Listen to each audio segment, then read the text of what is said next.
मेरे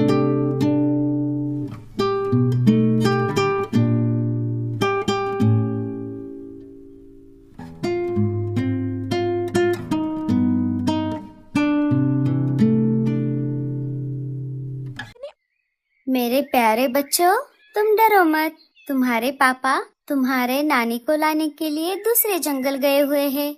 जब नानी और पापा वापस आएंगे, तब हम सब मिलकर तुम्हारे अंडों से बाहर आने के बाद तुम्हारा बहुत अच्छे से ख्याल रखेंगे। रानो चिड़िया अपने बच्चों से बातें कर ही रही थी, तभी उसका पति भोलू चिड़ा अनाज लेकर घर वापस आ जाता है। अजी, ये क्या? आप इतनी जल्दी वापस कैसे आ गए? आप तो थोड़ी देर पहले ही यहाँ से गए थे। और मम्मी कहाँ पर है? वो कहीं दिखाई नहीं दे रही। अरे अरे, रुको रुको, और कितने सवाल करोगी? मुझे बताने तो दो। दरअसल मैं तुम्हारे मम्मी के यहाँ गया ही नहीं। मतलब? मैं जब घर से निकला था, तब रास्ते में मुझे भूरा कौवा मिल गया। अरे भोलू भैया, घर पर मेरी बहना और छोटे छोटे प्यारे 5 अंडों को अकेला छोड़कर आप सुबह सुबह कहाँ जा रहे हो? दरअसल मैं रानो की मम्मी को लाने के लिए उनके जंगल की तरफ जा रहा था। वो क्या है ना, जब बच्चे अंडों से बाहर आ जाएंगे, तब उनकी देखभाल करने के लिए रानो को उसके मम्मी की जरूरत पड़ेगी। अच्छा, तो ऐसी बात है। लेकिन अब आपको वहाँ पर जाने की कोई जरूरत नहीं है।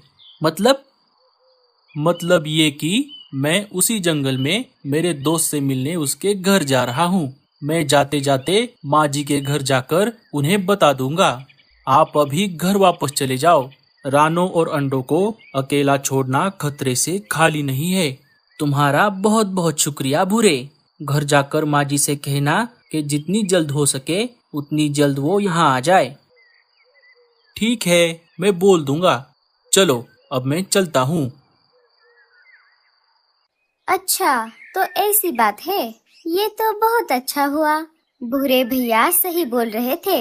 मुझे और अंडों को अकेले छोड़ना खतरे से खाली नहीं है। हमारे जंगल में बहुत सारे शिकारी पंछी घूमते रहते हैं।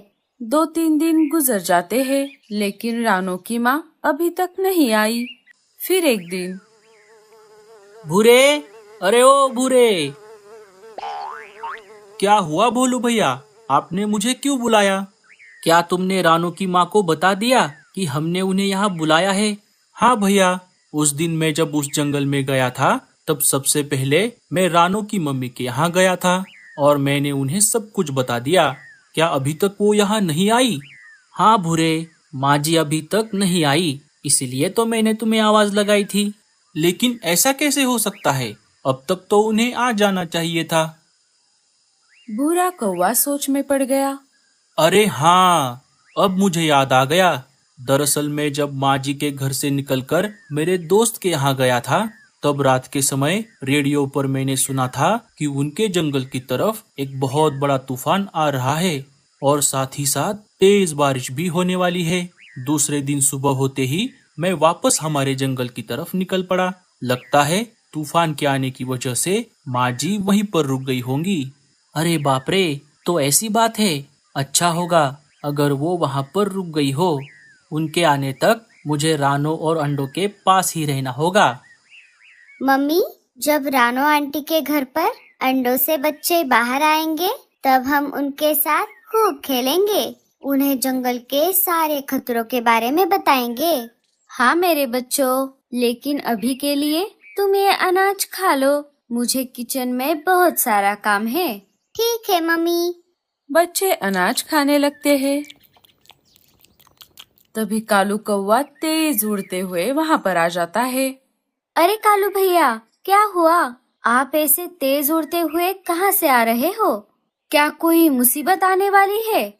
अरे हाँ लाडो, मैं अभी दूसरे जंगल से होकर आया हूँ।